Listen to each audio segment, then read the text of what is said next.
నేను పెద్ద సింగర్ని కాదు, నేను మ్యూజిక్ కూడా నేర్చుకోలేదు, కానీ నేను పాటలు పాడుతూ ఉండేదాన్ని. నేను ఇంటర్మీడియట్లో కాలేజ్లో జాయిన్ అయ్యేటప్పుడు, జాయిన్ అయిన తర్వాత మా కాలేజ్లో ఫ్రెషర్స్ పార్టీ వచ్చింది.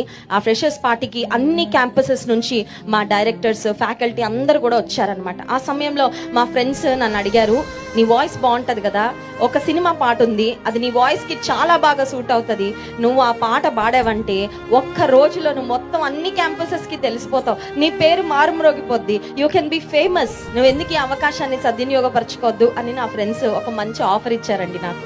నేను అన్నాను వారితో, నేను నా స్వరాన్ని ఏసైకి ఇచ్చేసాను, నేను ఏసయ్య బిడ్డని, నా స్వరాన్ని నేను ఏసైకి సమర్పించాను, ఏసయ్య పాటలు తప్ప నేను ఏ పాట పాడకూడదని నిర్ణయం తీసుకున్నాను అనగానే మా ఫ్రెండ్స్ వెళ్ళి మా వార్డెన్ మ్యామ్కి చెప్పారు, బ్లెస్సీని పాట పాడమంటే పాడట్లేదు సినిమా పాట, మీరన్నా చెప్పండి మేడం అంటే మా మేడం నా దగ్గరికి దురుసుగా వచ్చి, ఏ పాడలేవా అని అడిగారు.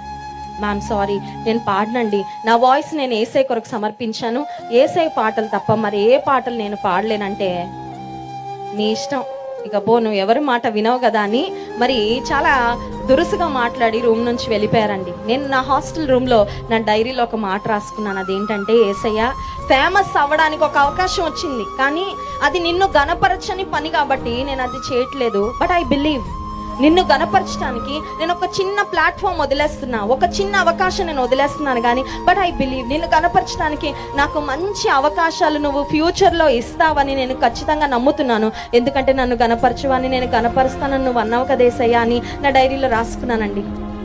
ఫాస్ట్ ఫార్వర్డ్ కొన్ని సంవత్సరాలు గడిచిన తర్వాత నేను ఎప్పుడు కలగనలేదు దైవజన డాక్టర్ జాన్ వెస్లీ గారితో నా పెళ్ళి అవుతుందని, నేను ఎప్పుడు ఊహించలేదు కూడా.